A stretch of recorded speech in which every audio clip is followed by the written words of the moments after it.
And in his icebreaker speech, Derek explains how he fits into that curious bunch.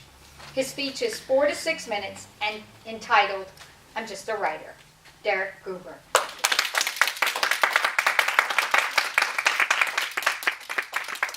Fellow Toastmasters, before I talk about me, I'd like to talk about my friend Mark. Saw Mark on the street, probably wouldn't even notice him. Average height, average weight, average build, average face. For those of us who know him, Mark is far from average. He's brash, arrogant, some would even say obnoxious. Those of us who know him understand why. This is a person who was dragged from his birth family, thrown into a new family, who then turned around and called him an abomination. Mark didn't let that stop him.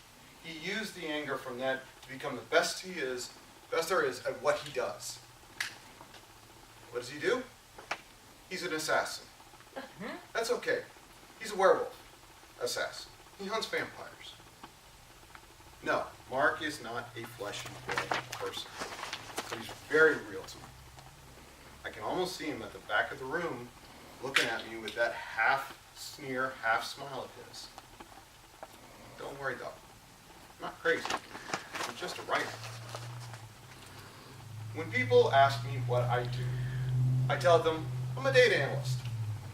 And I love my day job. It's the perfect mix of complex and routine tasks. Plus it pays the bills. If you ask me what I am, I will tell you, I'm a writer, a storyteller, a spinner of yarns, a builder of worlds. I write action, adventure, drama, occasionally romance. I build worlds fantastic, where anything can happen, and sometimes does. But everything I write is designed to do one thing and one thing only: entertain. Even if the only person who's entertained is myself. Being a writer means I have some, let's say, quirks. One part of writing that I always try to improve on is dialogue. And I found the best way to run dialogue is actually speak it aloud. Does it sound natural? So if you come upon me, hear me talking to somebody who's not there, don't worry, I'm not hearing voices. I'm just a writer. Writing also impacts my other interests.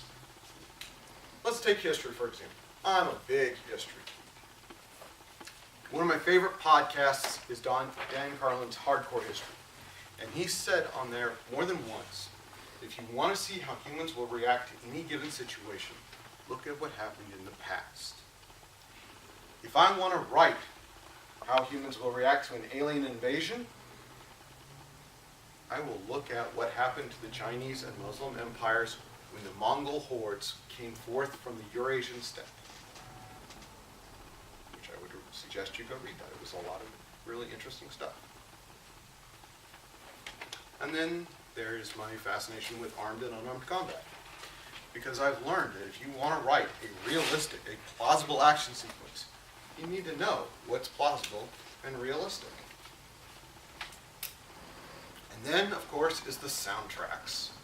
If I'm going to write, I need a soundtrack. Some of it is very modern, mostly power metal and techno. Some of it is not so modern, classical, and songs that have not been popular for centuries. So if you come upon me and I'm singing in an unfamiliar language, not crazy, I'm just a writer. Can you imagine what the first question people ask me when they hear I'm a writer? What have you published? Normally, I go for a snarky answer that I borrowed from Patrick Rothfuss, who actually is a successful writer. Writing is one of those few hobbies that unless you're a professional, you're considered a failure.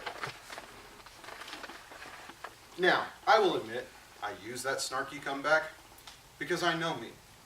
And I know I really don't want to deal with the stack of rejection slips that comes from the traditional publishing world. And I also know I don't want to go through the marketing slog to be a successful self-published author. I am currently just very happy, tapping away at my computer, trying to get thoughts and pictures and characters in my head onto the screen. It doesn't always happen the way I'd like. It's frustrating. That's okay.